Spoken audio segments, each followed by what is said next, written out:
말씀이 있는 교회, 그 말씀 전하는 교회, 말씀대로 살아가는 교회, 말씀의 빛 교회.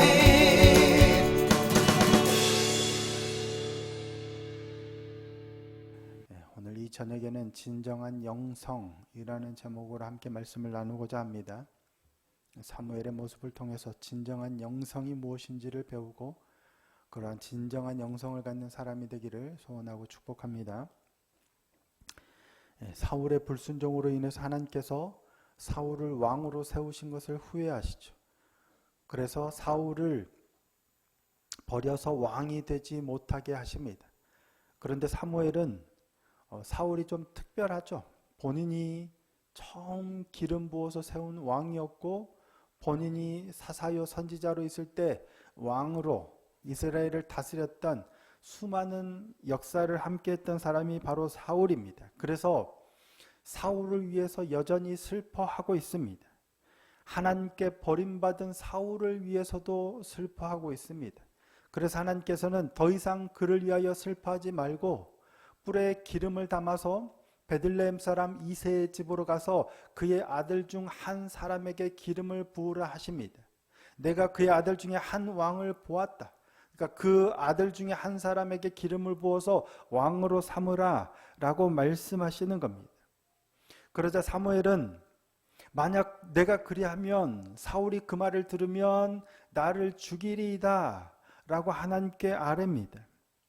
그러자 하나님께서는 암송아지 한 마리를 끌고 가서 내가 여호와께 제사하러 왔다. 그러면서 이새를 청하고 그의 아들에게 몰래 이렇게 기름을 부으라 라고 방법까지 말씀해 주십니다. 이에 사무엘이 여호와께서 말씀하신 대로 행하여 베들레헴에 이르게 됩니다. 비록 사무엘은 이 소식을 들으면 사울이 나를 반드시 죽이게 될 거다 라는 두려움이 있었지만 하나님께서 말씀하시자 하나님께서 말씀하신 대로 순종합니다. 사무엘이 두려움 가운데서도 하나님의 말씀에 순종할 수 있었던 건 사무엘의 영성 때문이겠죠. 그러면 사무엘의 영성은 왜 그랬을까? 지난주에 아마도 사무엘의 영성이 그처럼 뛰어난 건 솔직함, 진솔함 때문이 아니었을까라고 함께 말씀을 나눴습니다. 사무엘이 뭐라고 말씀을 드리죠? 내가 어찌 갈 수 있으리까? 사울이 들으면 나를 죽이리이다. 솔직하게 얘기하는 거죠. 두려운데도 아닌 척, 하기 싫은 대로 억지로 참고 하는 것이 아니라 솔직하게, 진솔하게, 그리고 그럼에도 말씀에 따르는 것, 그게 사울의 영성의 기반이다 라고 말씀을 드렸습니다. 이와 같은 사무엘의 영성이 잘 드러나는 장면이 오늘 본문이죠. 사무엘이 베들레헴에 이르자 성읍의 장로들이 그를 떨며 영접합니다. 자, 오늘 보면 4절 말씀입니다. 4절 말씀 함께 한번 읽어보시겠습니다. 시작. 사무엘이 여호와의 말씀대로 행하여 베들레헴에 이르매 성읍 장로들이 떨며 그를 영접하여 이르되 평강을 위하여 오시나이까. 아멘. 이스라엘의 사사요 선지자요 가장 뛰어난 영성이죠. 하나님의 사람이 사무엘이 오는데 베들레헴 성읍의 장로들이 떨며 그를 영접합니다. 영접하다라고 하면 그를 환영하는 듯 보이지만 그냥 단순히 맞이하다 정도입니다. 떨면서 사무엘을 맞이한 겁니다. 그들은 왜 떨면서 사무엘을 맞이했을까 하는 거예요. 가장 기본적으로는 평소에 사무엘은 베들레헴을 잘 방문하지 않았던 것으로 보입니다. 여리고나 미스바나 길갈이나 라마나 이스라엘 전역을 돌아다니면서 통치를 하긴 했었지만 베들레헴과 같은 이런 성읍에는 물론 가기는 갔겠지만 그렇게 자주 다니던 곳은 아니었던 겁니다. 그래서 갑작스런 방문에 성읍의 장로들이 당황했을 가능성이 있습니다. 또 하나는 사무엘과 사울의 관계입니다. 사무엘은 아말렉과의 문제가 생긴 이후로 다시는 가서 사울을 보지 않았다라고 성경이 기록하고 있습니다. 자, 사무엘상 15장 35절입니다. 함께 한번 읽어보시겠습니다. 사무엘상 15장 35절 시작. 사무엘이 죽는 날까지 사울을 다시 가서 보지 아니하였으니 이는 그가 사울을 위하여 슬퍼함이었고 여호와께서는 사울을 이스라엘 왕으로 삼으신 것을 후회하셨더라. 하나님께 버림받은 사울을 위해서 사무엘은 슬퍼하지만 다시는 가서 사울 왕을 만나지 않았어요. 그 사실을 이스라엘 사람들이 전혀 몰랐을까요? 평소에는 하나님의 명령도 전하고 여러 가지 책망도 하고 많은 교류가 있었겠죠. 그런데 이 이후로는 사무엘이 사울과 만난 적이 없어요. 왕과 사무엘 선지자가 만난 적이 없다는 사실을 이스라엘 백성들이 모를 수가 없겠죠. 정확한 이유가 뭔지는 모른다고 할지라도 혹여 추측할지 모르지만 사무엘과 사울 사이에 분명히 문제가 생겼다는 사실은 아마 거의 대부분이 알고 있지 않았을까 싶습니다. 그런 상황에 사무엘이 갑자기 베들레헴을 방문한 거예요. 이에 성읍의 장로들이 떨며 사무엘을 맞이합니다. 이때 떨며라고 번역된 단어는 히브리어로 하라드입니다. 하라드. 두려워하다, 진동하다라는 의미를 가지고 있습니다. 이 하라드라는 동사가 언제 사용되냐면 특별히 요나단과 그의 무기를 든 소년이 바위를 기어올라서 블레셋 진영을 공격하죠. 그래서 블레셋 사람들을 칠 때에 블레셋 진영에 큰 떨림이 있었더라 라고 할 때 무려 3번이나 반복되는 단어가 바로 이 하라드입니다. 자, 14장 15절입니다. 14장 15절도 함께 한번 읽어보시겠습니다. 시작. 들에 있는 진영과 모든 백성들이 공포에 떨었고 부대와 노략군들도 떨었으며 땅도 진동하였으니 이는 큰 떨림이었더라. 이때 떨었고 떨었으며 떨림이었더라로 번역된 말이 하라드입니다. 블레셋 진영에 큰 떨림이 있었던 거예요. 요나단과 그의 무기를 든 소년 딱 2명이 블레셋 진영에, 그것도 험난한 바위를 기어올라서 그들을 공격했는데 그 공격을 받은 이들만 떤 것이 아니라 그 진영과 들에 있는 진영과 모든 백성들 그리고 부대와 노략군들도 떨었다. 그런데 그 떨림이 큰 떨림이었다라고 기록하고 있습니다. 이처럼 블레셋 사람들이 요나단과 그의 무기를 든 소년 때문에 떨었는데 이유가 뭘까요? 요나단과 그의 무기를 든 소년이 너무 용맹스러웠기 때문일까요? 아닙니다. 그들이 요나단과 그의 무기를 든 소년을 보고 하라드, 떨었던 이유는 요나단과 무기를 든 소년이 너무 무서워서 용맹스러워서가 아닙니다. 그들 뒤에 역사하시는 하나님 때문입니다. 요나단과 그의 무기를 든 소년은 달랑 2명이었어요. 그 2명이 블레셋 진영 앞에 나왔을 때 블레셋 사람들이 그들을 보자 어떻게 했어요? 조롱했습니다. 두려워 떠는 게 아니라 조롱하면서 올라오라, 올라오라, 야유하며 조롱했죠. 하지만 그들의 조롱에도 불구하고 그들이 올라갔을 때 그들이 조롱했던 이들이 하나님이 함께하는 사람이었다는 것을 알게 되는 거예요. 요나단은 자신의 무기를 든 소년과 함께 언덕을, 그 바위를 기어오르기 전에 하나님이 우리와 함께 하신다. 저들이, 하나님께서 저들을 우리 손에 넘겨주셨다라고 말하죠. 하나님께서 함께 하심을 믿고 선포하며 당당하게 올라간 요나단과 그의 무기를 든 소년입니다. 그렇게 올라온 요나단과 그 소년을 보니까 두려운 거예요. 떨린 거예요. 만만하게 딸랑 2명이다 라고 무시하고 야유하고 조롱했었는데 막상 기어 올라와서 우리와 대적하는 걸 보니까 저 둘은 하나님이 함께 하신다라는 게 느껴지는 거예요. 그래서 하라드, 크게 떨었다 라고 하는 겁니다. 오늘 본문에서도 성읍의 장로들이 사무엘 선지자를 보았을 때, 맞이했을 때 떨었던 것은 하나님의 임재하심 때문입니다.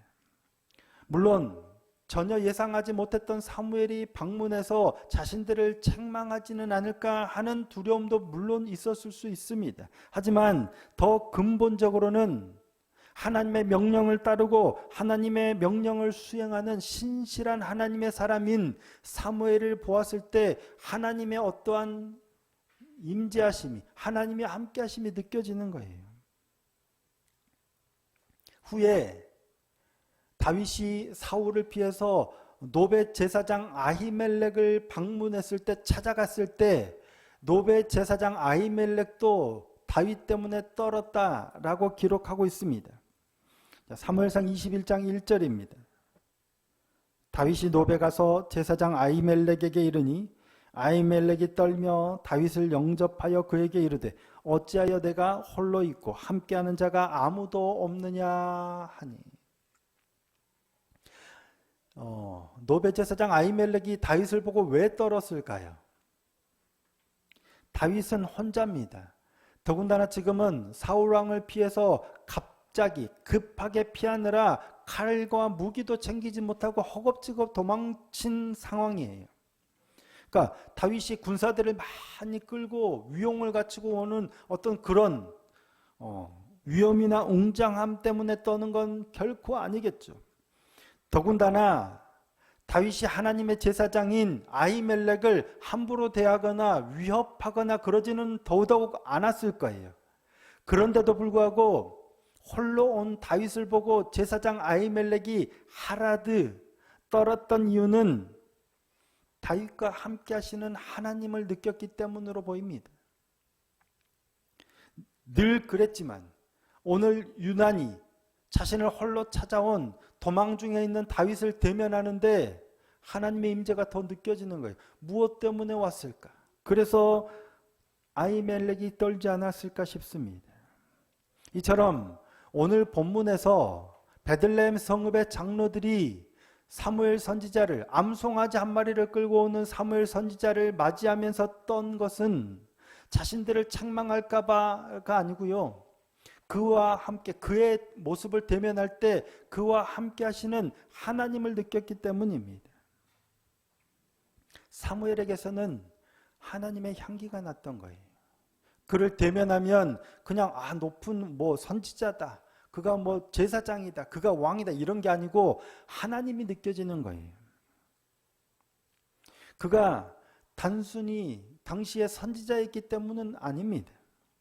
만약에 그랬다면 엘리 제사장 때도 이러한 떨림들이 있어야 되는데 없어요. 그의 아들들이 제사장일 때도 떨림은 없습니다. 하지만 사무엘을 대하는 그들에게 떨림이 있었던 건 사무엘과 함께 하시는 하나님을 느꼈기 때문입니다. 이는 사무엘의 영성이겠죠. 이러한 사무엘의 영적 무게가 그들에게 느껴졌기 때문에 떨리는 거예요. 이걸 우리는 영성이라고 하죠. 우리도 종종 영성이 뛰어난 분들을 대하면 어떻습니까? 특별히 그분이 뭔가를 하지 않았어요. 어쩌면 아무것도 하지 않았는데 그분 앞에 서면 괜히 겸손해집니다. 그분이 주여만 해도 더 영적으로 겸손해짐을 느끼곤 합니다. 왜?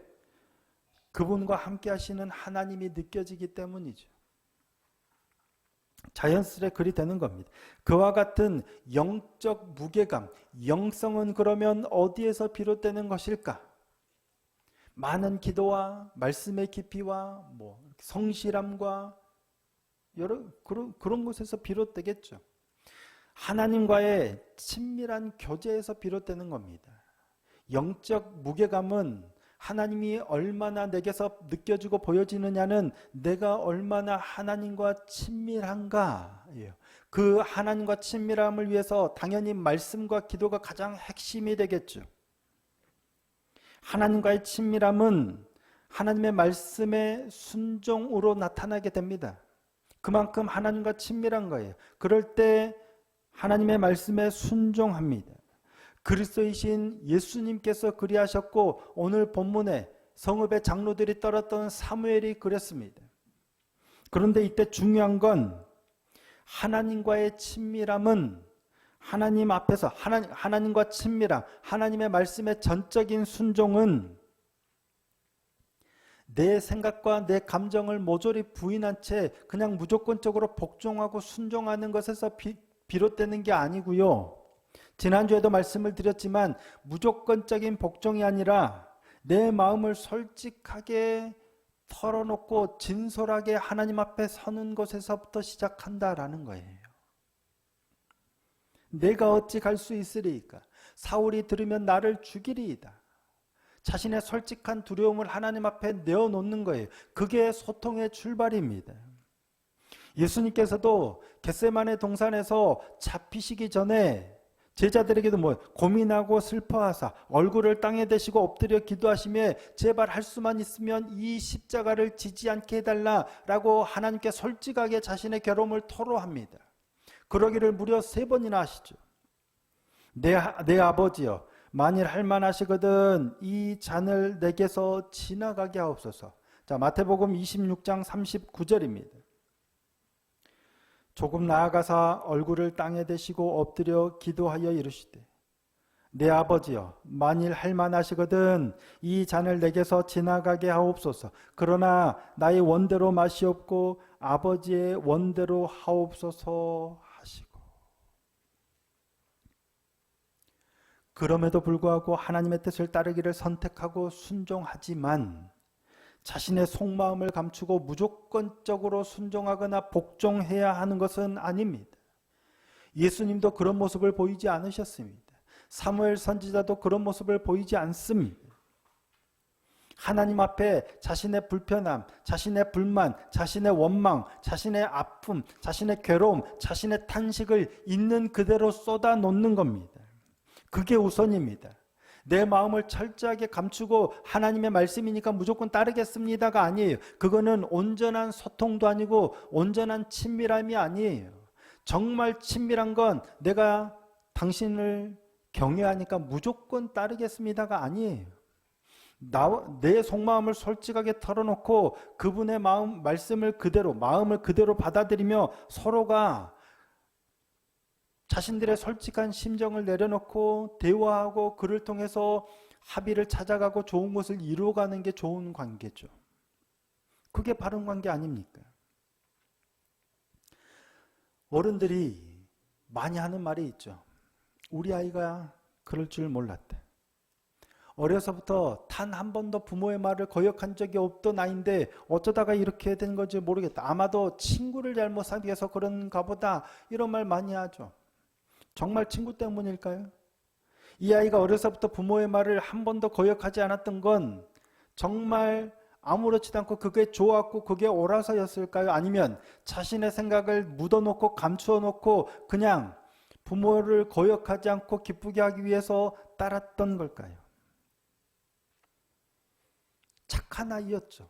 부모의 말을 거역하지 않는 착한 아이예요. 그런데 어느 시점이 되니까 부모의 말을 어기고 자신의 뜻대로 그냥 벗어나 버린 거예요. 그런 관계가 정말 좋은 관계일까 하는 거예요. 그게 소통이 일어나는 거고 그게 좋은 관계냐 하는 거예요. 당연히 아니지 않겠습니까?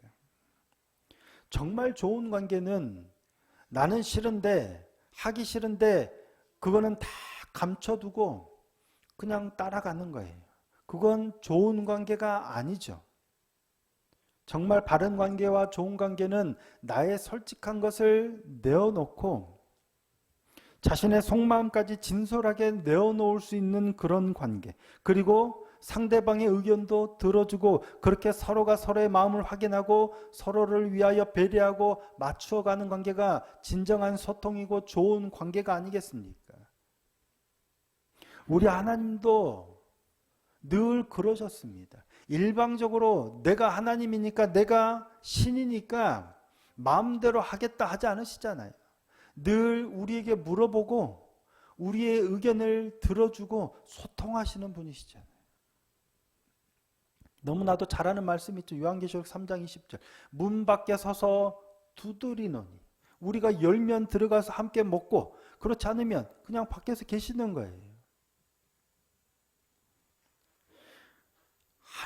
하나님 앞에서 바른 영성이라 함은 내 솔직함을 이렇게 묻어두고 하나님 앞이니까 내 마음을 그냥 묻어두고 무조건 따라가는 게 솔직하고 좋은 영성이 아니라는 거예요.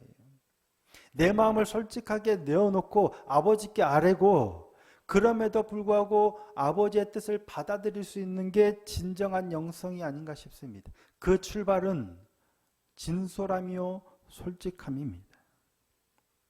그게 진정한 영성이 아닐까 싶습니다. 하나님과 서로 소통하며 바른 관계를 이뤄가는 진정한 영성의 사람들이 되기를 소원하고 축복합니다. 그럴 때 다른 사람들이 우리를 볼 때도 하나도 저 사람 뭔가가 있네 라고 느끼지 않을까 싶습니다. 나는 누군가 나를 대할 때 혹시 여러분이 저를 대할 때 떨림이 있나요? 저도 너무나도 많이 부족합니다. 그냥 목사라서 목사님 앞에서 떨려요 이게 아니고 하나님이 느껴져서 떨리는 인간적인 어떤 그런 마음이 아니고 정말 진솔하게 제가 하나님과의 관계에서 정말 진솔하고 솔직하고 좋은 관계이기 때문에 우리 목사님에게서는 저분에게서는 하나님이 느껴져. 그래서 나도 모르는 그러한 떨림이 느껴지는 그런 사람이 됐으면 좋겠습니다. 이를 위해서 매일 말씀 앞에 서는 건 더 솔직하게 나의 연약함을 하나님 앞에 내어놓고 하나님의 말씀을 듣기 위함입니다.